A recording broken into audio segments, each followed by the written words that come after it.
رمضان رمضان اس کی بڑی ہے شان۔ بسم اللہ الرحمن الرحیم۔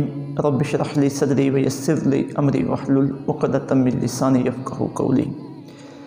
حضرت موسیٰ علیہ السلام کے تذکرے میں درس قرآن مجید کے سلسلے میں آج ہماری تیسری اور آخری نشست ہے۔ دوسری نشست میں بات یہاں تک پہنچی تھی کہ وادی سینا میں طور پہاڑ پہ رب العزت نے آپ کو نبوت سے نوازا، معجزات عطا فرمائے، اور پھر یہ ساری فضیلتیں عطا کرنے کے بعد ارشاد باری تعالیٰ ہوا اب فرعون کی طرف جا۔ فرعون کی طرف آپ کو بھیجنے کے دو مقاصد تھے، اور وہ دونوں آپ کی نبوت کے تحت شامل تھے۔ ایک تو مصر میں بت پرستی عام تھی، اور مختلف قسم کے بت تھے جنہیں لوگ پوجا کرتے تھے، اور فرعون نے لوگوں کے ذہنوں کو اس طرح اپنے تابع کیا ہوا تھا، اس نے یہ باور کرایا ہوا تھا کہ تمہارا سب سے بڑا خدا میں ہوں۔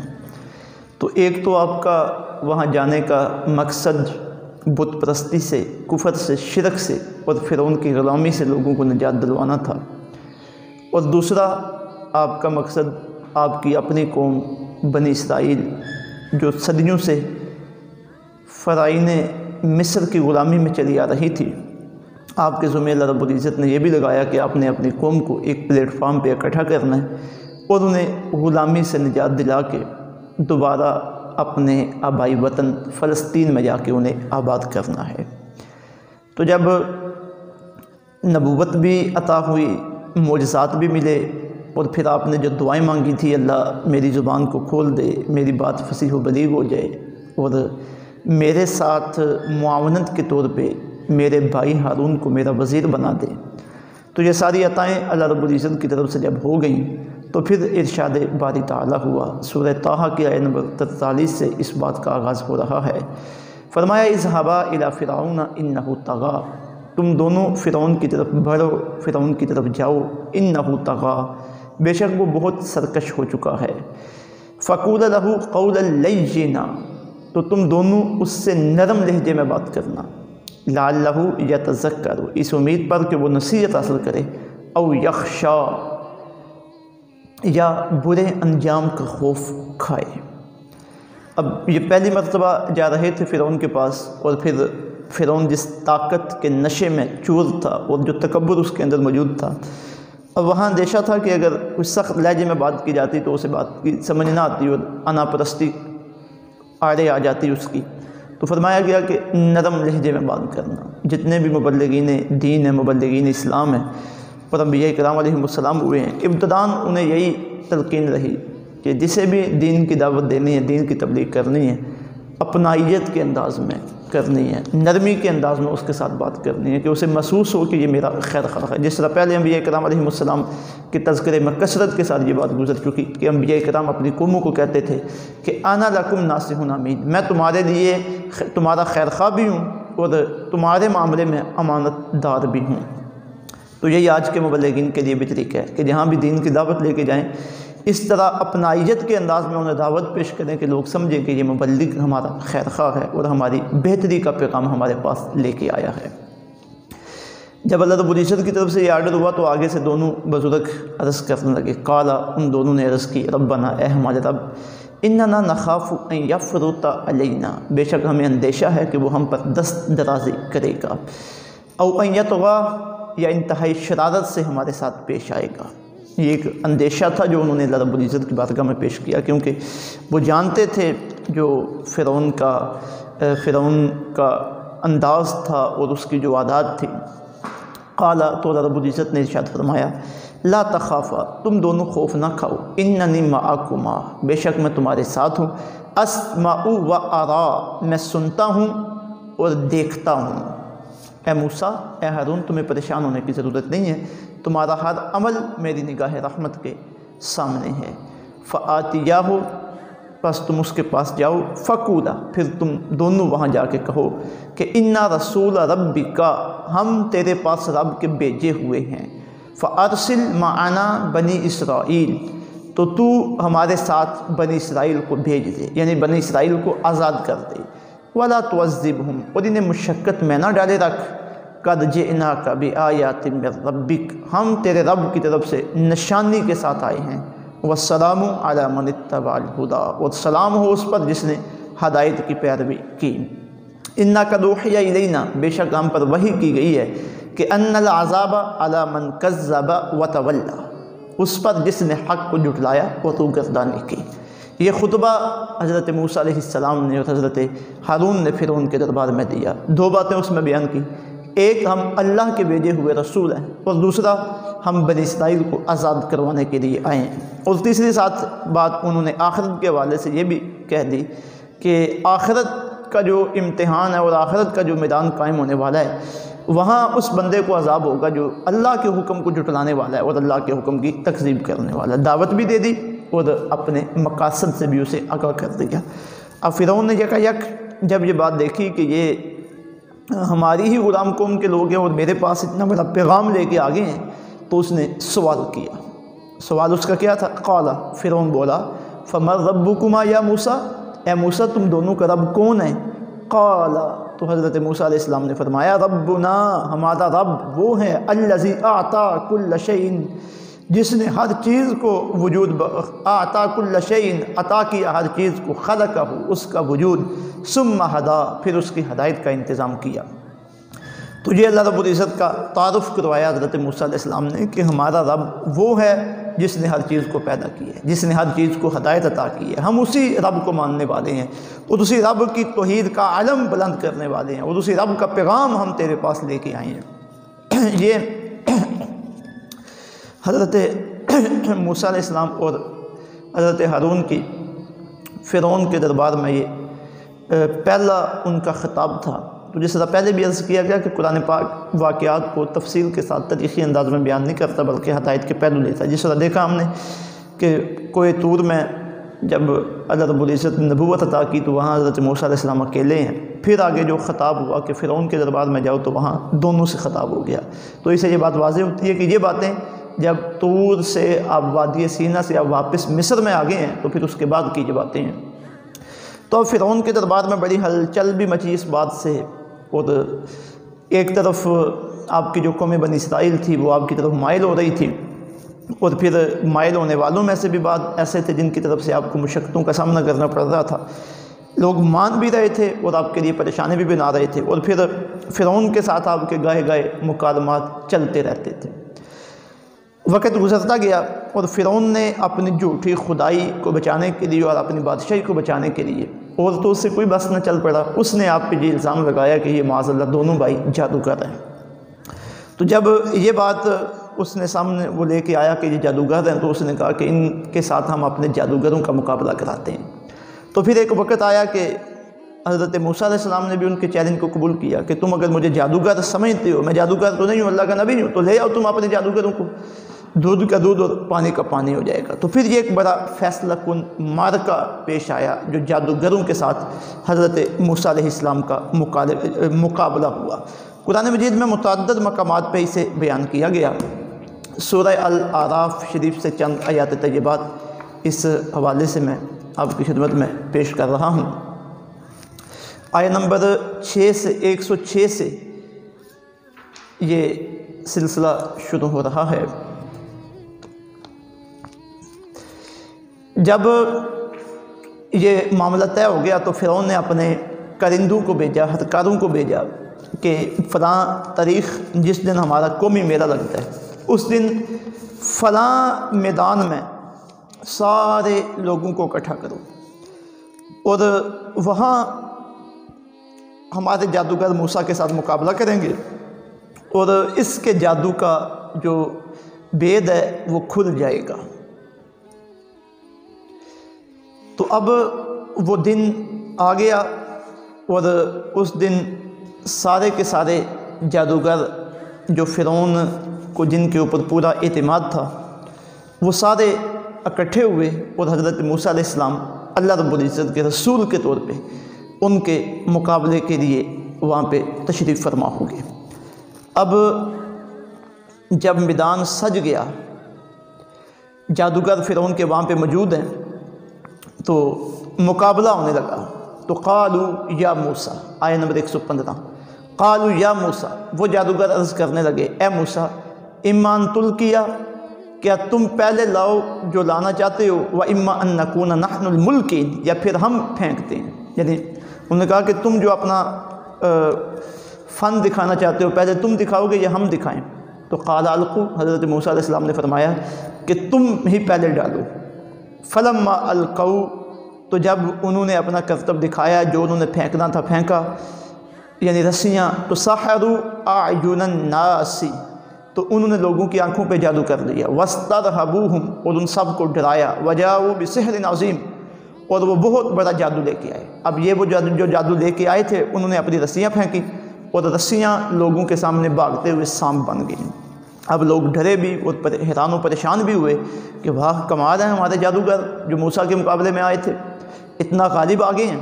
تو جب حضرت موسیٰ علیہ السلام نے یہ معاملہ دیکھا اور ذہن میں سوال آیا ہوگا کہ ان کا کیسے مقابلہ کیا جائے، تو اللہ رب العزت ارشاد فرماتے ہیں اسی میدان میں وَأَوْحَيْنَا إِلَىٰ موسیٰ، ہم نے موسیٰ علیہ السلام کی طرف وحی کی، ان القی عصاک، کہ آپ اپنا عصا پھینکیے. فَإِذَا هِيَ تَلْقَفُ مَا يَأْفِكُونَ، تو دفعتاً اچانک آپ کا عصا، انہوں نے جتنے بھی اپنے جادو کے زور سے وہ رسیاں سانپ بنا کے پھینکی ہوئی تھی، تلقف ما یأفکون، وہ ان سب کو نگل گیا، جتنا بھی جادو کا طلسم تھا وہ سب کا ختم ہو کے رہ گیا. آگے فرمایا فوقع الحق، تو حق راسخ ہو گیا، وباطل ما كانوا يعملون، اور باطل ہو گیا جو انہوں نے کیا تھا. اب ان کا بڑے سے بڑا جادو یہی تھا کہ وہ ان کی رسیاں سانپ بن گئیں. جب حضرت موسیٰ علیہ السلام نے عصا پھینکا، جب ان سارے سانپوں کو بڑا اژدہا بن کے یہ نگل گیا تو معاملہ ختم ہو گیا. حق واضح ہو گیا اور باطل بھی واضح ہو گیا. پورے مجمع میں پتہ چل گیا کہ حضرت موسیٰ جادوگر نہیں ہے بلکہ یہ تو اللہ کے رسول ہیں. جب یہ سلسلہ پیش آ گیا تو فغلبوا هنالک، مغلوب ہو گئے وہاں جتنے بھی فرعونی تھے. وانقلبوا صاغرین، اور ذلیل ہو کے واپس پلٹے. وَأُلْقِيَ السَّحَرَةُ ساجدین، اور وہاں ایک اور بڑا خوبصورت معاملہ یہ پیش آیا کہ وَأُلْقِيَ السَّحَرَةُ ساجدین، وہ جادوگر سارے سجدے میں گرا دیے گئے. قالوا، انہوں نے کہا آمنا برب العالمین، ہم سب سارے جہانوں کے پالنے والے رب پہ ایمان لے آئے ہیں. رب موسیٰ و ہارون، موسیٰ اور ہارون کے پروردگار پر ایمان لے آئے ہیں. اب یہ بہت بڑی فتح تھی حق کی کہ فرعون جنہیں حضرت موسیٰ علیہ السلام کے مقابلے میں لے کے آیا تھا وہ سارے کے سارے حضرت موسیٰ علیہ السلام کے امتی بن گئے ہیں، آپ کے پیروکار بن گئے ہیں. انہوں نے آپ کا دین قبول کر لیا ہے، اللہ کو ماننے والے ہو گئے ہیں. اس کی دو وجوہات ہیں کہ وہ جن کے ساتھ فرعون نے بڑے وعدے کیے ہوئے تھے کہ تمہیں میں اپنا مقرب بنا دوں گا، یہ انعام دوں گا، جب انہوں نے حضرت موسیٰ علیہ السلام کو دیکھا تو آپ کی حقانیت کی قائل ہو گئے. ایک تو جادوگر، انہیں پتہ ہوتا ہے کہ ہمارے جادو کی انتہا کیا ہے. اب ان کے ہاں اس وقت جادو کی جو انتہا تھی اس تک وہ پہنچ گئے تھے. تو جب حضرت موسیٰ علیہ السلام کا عصا اژدہا بن کر انہیں نگل گیا تو اب ان کے علم میں یہ تھا کہ ہمارا جو جادو ہے اس سے بڑھ کر جادو کا اور کمال کوئی نہیں ہو سکتا. تو جب حضرت موسیٰ علیہ السلام کے عصا نے ان کے جادو سے بڑھ کر کمال لوگوں کو دکھایا تو انہیں پتہ چل گیا کہ یہ کوئی جادوگر نہیں ہے، جادو کی انتہا تو ہمارے ہی سمجھ پہ تھی، یہ کوئی اللہ رب العزت کا برگزیدہ ہے. انہیں اس بات کا خیال ہو گیا کہ یہ واقعی اللہ کا رسول ہے. تو موقع ہے کہ ہم بھی اللہ کے رسول کے دامن کرم سے وابستہ ہو جائیں اور اپنی آخرت کو سنوار لیں. اور دوسرا مفسرین نے یہاں ایک بڑا خوبصورت نقطہ بیان کیا کہ حقیقت میں یہ جو جادوگروں کو ایمان کی چاشنی نصیب ہوئی اور انہوں نے کلمہ پڑھا، اس کی وجہ یہ تھی کہ انہوں نے برسر میدان حضرت موسیٰ علیہ السلام کا ادب کیا تھا کہ جب دونوں آمنے سامنے ہوئے تو انہوں نے حضرت موسیٰ علیہ السلام کی خدمت میں عرض کیا کہ پہلے آپ ڈالیں گے اپنا کرتب یا ہم ڈالیں. تو اب ان کا یہ آپ سے پوچھنا کہ پہلے آپ یہ کام کریں گے یا ہم کریں گے، یہ ادباً تھا. اللہ رب العزت کا ان کا ادب یہ اتنا پسند آیا کہ اس دنیا میں سب سے بڑھ کر بندے کے لیے جو دولت ہو سکتی ہے دولت ایمان، اللہ رب العزت نے انہیں وہ عطا فرما دی. تو اب ایک طرف وہ سارے فرعونی ہیں اور ایک طرف حضرت موسیٰ ہیں اور یہ جادوگر ہیں جو دائرہ اسلام میں داخل ہو چکے ہیں. تو اب فرعون کی طرف سے بڑا پریشر ہوا ان پہ. اب فرعون کے لیے بہت بڑا بے عزتی کا یہ مقام تھا کہ جن پہ مان کر کے فرعون وہ ان کے مقابلے میں لے کے آیا تھا، اب وہی ان کے جاننے والے اور ان کے ماننے والے ہو گئے ہیں. تو اب فرعون نے ان کے ساتھ مکالمہ کیا، انہیں دھمکیاں دیں. جب فرعون کی دھمکیاں ان کے پاس آئیں تو پھر آگے دیکھیے ان لوگوں کے ایمان کی پختگی دیکھیے کہ فرعون کے مقابلے میں وہ کیسے ڈٹے، یہ در حقیقت ایمان ہے جو بندے کو اس مقام پہ لے کے آتا ہے۔ قال فرعون نے انہیں کہا کہ آمنتم بھی، تم موسیٰ پر ایمان لے آئے ہو قبل ان آذن لکم، اس سے پہلے کہ میں تمہیں اجازت دیتا، ان ھذا لمکر مکرتموہ فی الارض، بے شک یہ ایک خفیہ تدبیر ہے جس کی تم نے شہر میں منصوبہ بندی کی ہے، لتخرجوا منہا اہلہا، تاکہ تم اس کی وجہ سے شہر والوں کو یہاں سے باہر نکال دو، فسوف تعلمون، ان قریب تم جان لو گے۔ یہ فرعون دھمکی دے رہا ہے۔ تو آگے سے کہتا ہے لأقطعن ایدیکم، قسم ہے میں تمہارے ہاتھوں اور پاؤں کو کاٹ دوں، لأقطعن ایدیکم، میں تمہارے ہاتھوں کو کاٹ دوں گا، وارجلکم، اور تمہارے پاؤں کو کاٹ دوں گا، من خلاف، مخالف سمت سے، ثم لأصلبنکم اجمعین، اور میں تم سب کو سولی پہ ضرور چڑھا دوں گا۔ قالوا، تو وہ سب بولے، انا الی ربنا منقلبون، ہم اپنے رب کی طرف لوٹ کے جانے والے ہیں۔ یعنی اے فرعون، ہمیں تیری اس دھمکی کی کوئی پرواہ نہیں ہے، اگر تو ہمیں سولی بھی چڑھا دینا تو ہم اپنے رب کے پاس جائیں گے، مر کے بھی، سولی چڑھ کے بھی ہم ضائع ہونے والے نہیں ہیں، اپنے رب کی بارگاہ میں پہنچنے والے ہیں۔ وما تنقم منا الا ان آمنا بآیات ربنا لما جاءتنا، اور تو نے ہم سے کس چیز کا انتقام لینا ہے سوائے اس کے کہ ہم اپنے پروردگار کی نشانیوں پر ایمان لے آئے ہیں۔ جب وہ نشانیاں ہمارے پاس پہنچی ہیں پھر انہوں نے اللہ کی بارگاہ میں عرض کی، ربنا، اے ہمارے رب، افرغ علینا صبرا، ہمیں عطا فرما اپنی جناب سے صبر، وتوفنا من المسلمین، اور ہمیں وفات دینا اسلام کی حالت میں، اپنی فرما برداری کی حالت میں۔ تو یہ اللہ رب العزت نے حضرت موسیٰ علیہ السلام کو اس وقت بڑا کمال عطا فرمایا اور بڑی کرم نوازی کی کہ آپ کو کامیابی نصیب ہوئی۔ اب فرعون شرمندہ ہو گیا، اس کے سارے جو آوان و انصار تھے وہ بھی شرمندہ ہو گئے، تو چونکہ ان کے دلوں پہ مہر لگ چکی تھی، وہ کسی بھی صورت میں ماننے والے نہیں تھے، انہوں نے کہا کہ اب دوبارہ موسیٰ علیہ السلام کی قوم کو اذیت دو۔ تو پھر دوبارہ انہوں نے ایک منصوبہ بنایا کہ ایسا کرتے ہیں، ان کے بچوں کو پھر قتل کرنا شروع کرتے ہیں تاکہ ان کی جمعیت میں، قوت میں کمی ہو، کہیں ایسا نہ ہو کہ یہ موسیٰ کے ساتھ مل کے بہت بڑا لشکر تیار کر کے یہ ہمارے اوپر ہی حملہ نہ کر دیں۔ تو سورہ الاعراف کی آیت نمبر 127 کے اندر ہے کہ دوبارہ انہوں نے بنی اسرائیل میں فتنہ و فساد کا منصوبہ بنایا۔ تو حضرت موسیٰ علیہ السلام کی قوم نے عرض کی کہ جب آپ دنیا میں آئے نہیں تھے اس وقت بھی ہمارے اوپر ظلم و ستم ہوا، اب آ گئے ہیں پھر بھی ظلم و ستم ہو رہا ہے، عجیب معاملہ ہے۔ تو حضرت موسیٰ علیہ السلام نے اپنی قوم کو تسلی دی۔ سورہ الاعراف کی آیت نمبر 128 ہے، قال موسیٰ، حضرت موسیٰ علیہ السلام نے فرمایا، لقومہ، اپنی قوم سے، استعینوا باللہ، اللہ سے مدد طلب کرو، واصبروا، اور صبر کرو، ان الارض للہ، بے شک زمین ساری کی ساری اللہ کی ہے، یورثھا من یشاء من عبادہ، اللہ اپنے بندوں میں سے جسے چاہتا ہے اس کا وارث بناتا ہے، والعاقبۃ للمتقین، اور انجام خیر تو اہل تقوی کے لیے ہے۔ آپ نے انہیں تسلی دی کہ ہم جو انقلاب لانا چاہتے ہیں اور جس کے لیے ہم کوشش کر رہے ہیں وہ راستے بڑے روشن ہیں اور منزل بڑی خوبصورت ہے، لیکن بلا اس کی طرف پہنچتے ہوئے ہمیں کچھ مشقتوں کا سامنا تو ہمیں کرنا پڑنا ہے۔ تو یہ اس راستے کی مشقتیں ہیں، اس منزل کے پر پہنچنے سے پہلے ہم نے ان مشقتوں کو برداشت کرنا ہے۔ تو تم ایسا کرو، ایک تو اللہ سے مدد طلب کرو اور دوسرا صبر کرو، وقت آنے والا ہے، انجام خیر تمہارا ہی ہوگا، تم تقوی کو اپنا زاد راہ بنائے رکھو، والعاقبۃ للمتقین، انجام خیر اہل تقوی کا ہے۔ پھر اس کے بعد جب حق واضح ہو گیا، حضرت موسیٰ علیہ السلام کے معجزے ان کے سامنے آ گئے، تو اللہ رب العزت نے جب چاہا کہ فرعونیوں کو عذاب دیا جائے تو اللہ نے انہیں وہ عذاب دینے سے پہلے چھوٹے چھوٹے عذابوں کا انہیں مزہ چکھایا۔ مثلا کئی سالوں تک ان کی فصلوں میں اور ان کے پھلوں میں قحط سالی کا عالم رہا۔ پھر اس کے بعد ایک اور وقت آیا، اللہ رب العزت ارشاد فرماتے ہیں 133 نمبر آیت ہے سورہ الاعراف کی، فارسلنا علیہم الطوفان، ہم نے ان پر بھیجا طوفان، والجراد، ٹڈی دل، والقمل، گن، والضفادع، مینڈک، والدما، خون کی نشانیاں، آیات مفصلات، یہ علیحدہ علیحدہ سے نشانیاں تھیں۔ فاستکبروا وکانوا قوما مجرمین، مگر پھر بھی وہ تکبر کرتے رہے اور وہ بڑی مجرم قوم تھی۔ اب یہ اللہ نے طوفان بھیجے ان کے اوپر، ٹڈی دل جو فصلوں کو کھا جانے والی ٹڈی ہے، اسے بھیجا، مینڈکیں آئیں، خون ظاہر ہوئے مختلف مقامات سے، لیکن انہوں نے ان اللہ رب العزت کی نشانیوں سے بھی عبرت حاصل نہیں کی۔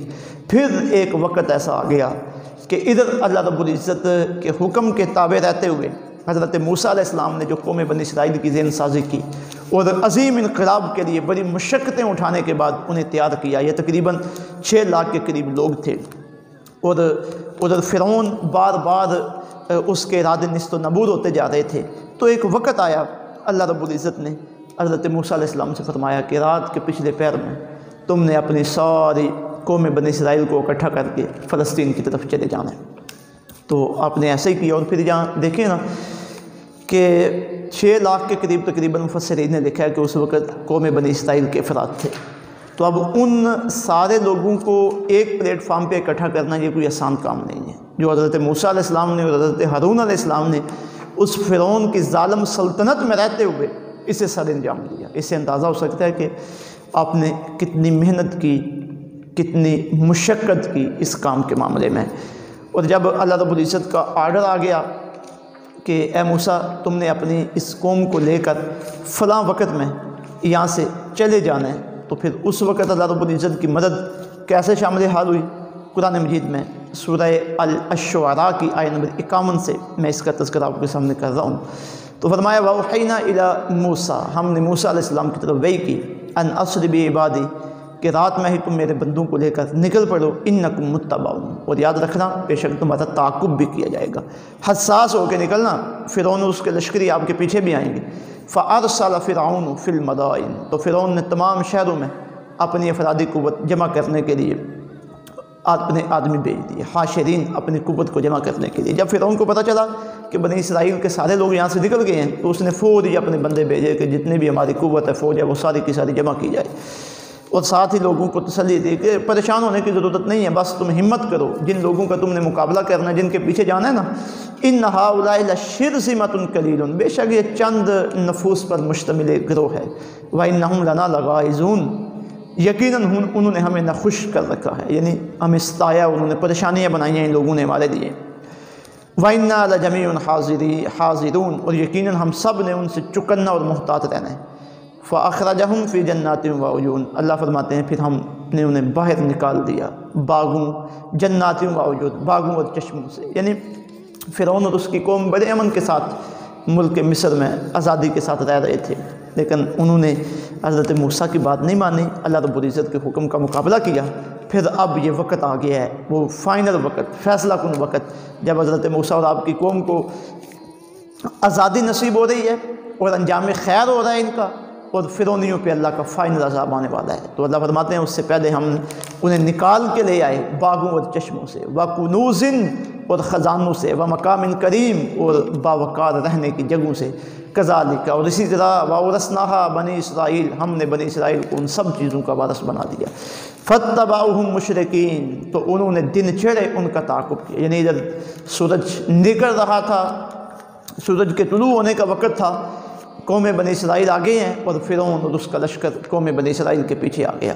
تو اب یہ دونوں لشکر آمنے سامنے ہو گئے. جب آمنے سامنے ہو گئے اس وقت کیفیت کیا تھی کہ حضرت موسیٰ علیہ السلام، آپ کی ساری قوم دریائے نیل کے کنارے پہنچ چکی ہے. اب آگے دریائے نیل ہے، پیچھے فرعون کا لشکر ہے. بڑی پریشانی بن گئی. اب دریائے نیل سے گزرنے کے لیے کوئی ظاہری اسباب بھی نہیں ہیں، نہ کوئی کشتیاں ہیں، نہ بحری جہاز ہیں. کیسے دریائے نیل میں چھلانگ لگائیں اور کیسے گزریں؟ اور اگر کنارے پہ کھڑے رہتے ہیں تو پیچھے فرعون کی ساری قوم، اس کا لشکر، ہر چیز پیچھے آ گئی ہے، جسے اللہ رب العزت جنات وعیون وکنوز ومقام کریم سے نکال کے لائے تھے، جن کا آخری وقت آیا چاہتا تھا. تو جب یہ سلسلہ ہوا، فلما تراءى الجمعان، جب دونوں لشکروں نے ایک دوسرے کو دیکھا، قال اصحاب موسیٰ، تو حضرت موسیٰ علیہ السلام کے ساتھی بولے، انا لمدرکون، یقیناً ہم گرفت میں آ گئے، ہم تو پکڑے گئے. قال کلا، تو اس وقت حضرت موسیٰ علیہ السلام نے تسلی دی، فرمایا ہرگز نہیں. تم دیکھو تو صحیح ہم کس کے حکم پہ یہاں پہنچے ہیں، کس کے حکم سے پیچھے سال ہر سال ہم نے مشقتیں برداشت کی ہیں، پریشانیاں برداشت کی ہیں، اپنے بچوں کے گلے کٹوائے ہیں اور مقابلہ کیا فرعون کے جادوگروں کا. دیکھو تو صحیح، ان معی ربی، بے شک میرا رب میرے ساتھ ہے. اللہ کے حکم سے آئے ہیں، اللہ کی تابعداری میں آئے ہیں. یہ کیسے ممکن ہے اللہ ہمیں بھلا دے، اللہ کرم نوازی نہ کرے؟ قال کلا، نہیں، ہرگز نہیں، ہم نہیں پکڑے گے. انما یا ربی، بے شک میرا رب میرے ساتھ ہے، سیہدین، وہ ضرور ہمیں منزل تک پہنچا دے گا۔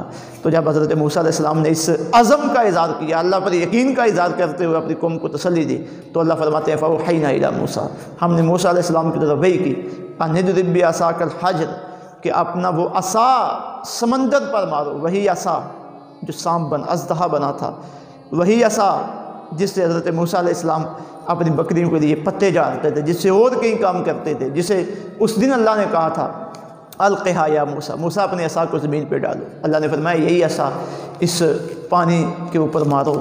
تو پھر کیا ہوا؟ أَنِ اضْرِب بِعَصَاكَ الْحَجَرَ، اپنا عصا سمندر پر مارو، جب مارا تو کیا ہوا؟ فَانْفَلَقَ، یکدم وہ سمندر پھٹ گیا، فَكَانَ كُلُّ فِرْقٍ كَالطَّوْدِ الْعَظِيمِ، اور سمندر کا ہر حصہ پہاڑ کی طرح ہو گیا۔ وہ 12 قبیلے تھے، 12 راستے سمندر میں بن گئے، سائڈوں پہ پانی ہے، درمیان میں خشکی ہے، بہترین راستہ بن گیا تاکہ قوم بنی اسرائیل کے 12 قبیلے سمندر سے پار گزر جائیں۔ وَأَزْلَفْنَا ثَمَّ الْآخَرِينَ، اور وہیں ہم نے دوسروں کو ہم قریب لے آئے۔ جب فرعونیوں نے دیکھا کہ راستے بن گئے ہیں تو وہ بھی خوشی خوشی ان راستوں کے اندر سے نکلنا شروع ہو گئے، تو اللہ رب العزت نے جس خدا نے وہ راستے بنائے تھے اسی خدا نے ان راستوں کو چھوڑ دیا۔ حضرت موسیٰ کی قوم خوبصورتی کے ساتھ اور بغیر کسی نقصان کے دریا کے پار تک پہنچ گئی، اور یہ فرعون اور اس کے ساتھی سارے کے سارے غرق ہو گئے۔ تو فرمایا وَأَنجَيْنَا مُوسَىٰ وَمَن مَّعَهُ، ہم نے موسیٰ اور اس کے ساتھ والے سب لوگوں کو اجمعین، ان سب لوگوں کو نجات بخشی۔ ثم اغرقنا الآخرین، پھر ہم نے دوسروں کو پانی میں ڈبو دیا۔ ان فی ذلک لآیہ، یقیناً اس میں ایک بڑی نشانی ہے۔ وما کان اکثرهم مؤمنین، اور ان کی اکثریت ایمان لانے والی نہیں ہے۔ وان ربک لہو العزیز الرحیم، بے شک آپ کا رب وہی غالب ہے اور وہی مہربان ہے۔ اب یہ دیکھیے حضرت موسیٰ علیہ السلام نے کتنی قوت کے ساتھ اور کتنی مضبوطی کے ساتھ، کتنی محنت کے ساتھ اپنی قوم کو تیار کیا فرعون کے مقابلے کے لیے، اور پھر اس پہ ثابت قدم رہے، اللہ سے مدد مانگتے رہے، مشکلیں برداشت کی۔ اب وہ وقت آ گیا، قوم بنی اسرائیل کو اللہ نے نجات عطا فرما دی اپنے وطن کی طرف۔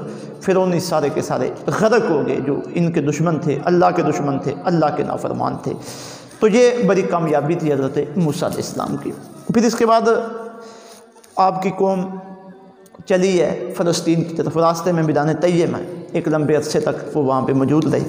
تو یہ ایک علیحدہ ٹاپک ہے، انشاءاللہ ہم یہود کی کارستانیاں اور نبیوں کے ساتھ جو ان کا سلوک رہا ہے، اور پھر عصر حاضر میں ہمارے لیے ان میں جو عبرت کے پہلو ہیں، اس پہ انشاءاللہ علیحدہ لیکچرز کا ایک سلسلہ شروع کریں گے، اس میں یہ ساری باتیں تفصیل کے ساتھ بیان ہوں گی۔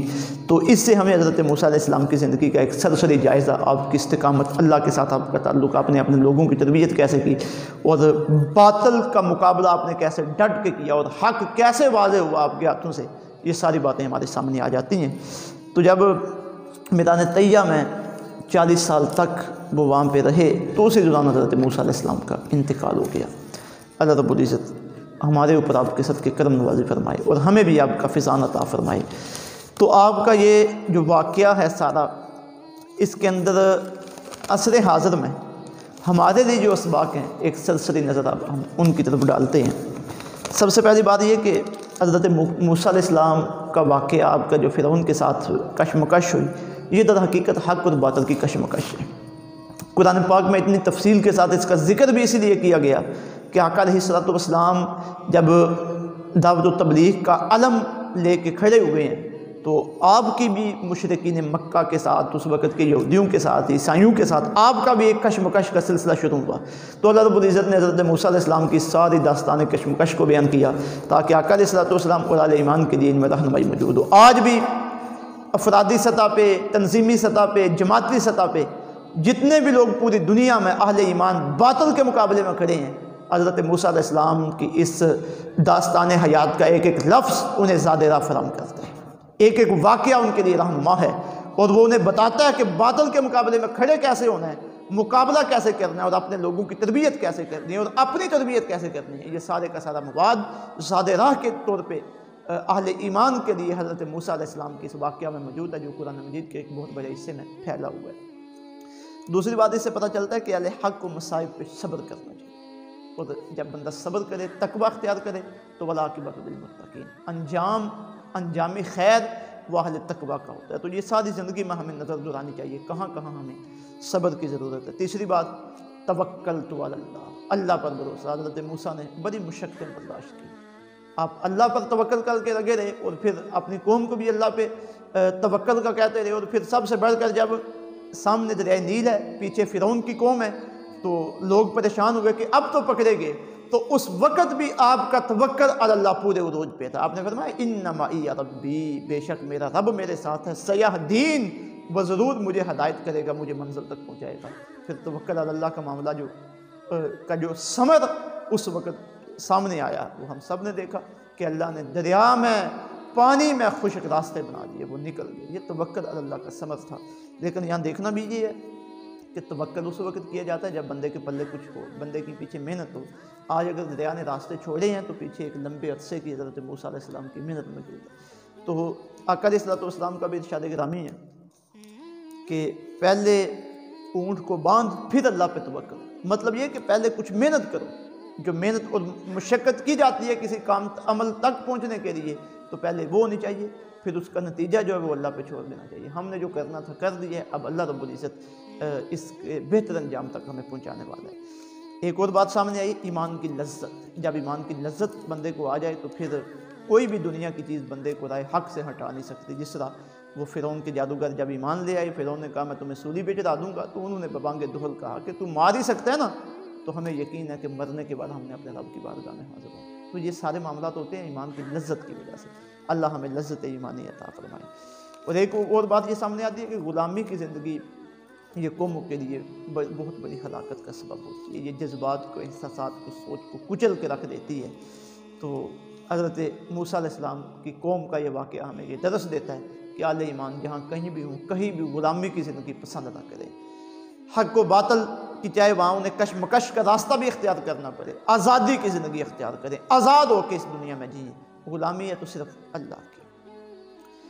اور اس سے یہ بھی ایک بات سامنے آتی ہے کہ کوئی بھی قوم جب عروج پہ پہنچتی ہے، اگر وہ عروج پہ پہنچ کے اپنے پچھلے معاملات کو بلا دے، اپنے اللہ کو بلا دے، ظلم و ستم کا بازار گرم کرے، تو ایک وقت آتا ہے کہ اس قوم کو زوال ملتا ہے، اور جن پہ وہ ظلم و ستم کر رہے تھے اللہ انہیں عروج دیتے ہیں۔ تو جب بندے کو ذاتی طور پہ عروج ملے، اجتماعی طور پہ عروج ملے، تو عروج پہ پہنچ کر اپنے رب اور اپنے رب کے احکامات کو نہیں بھلانا چاہیے، بلکہ بندے کے اندر عاجزی آنی چاہیے۔ اور آخری بات اس واقعہ سے ہمارے لیے بطور نصیحت جو سامنے آتی ہے، دائی کے دل کے اندر مدعو کے بارے میں اچھے خیالات ہونے چاہیے، احساس ہونا چاہیے، دائی اس کے لیے نصیحت کرنے والا ہو، پیار اور محبت کے ساتھ بات کرنے والا ہو۔ یہ ابتدائی جو دعوت کا مرحلہ ہوتا ہے اس میں یہ بات بہت زیادہ پیش نظر رکھنی چاہیے۔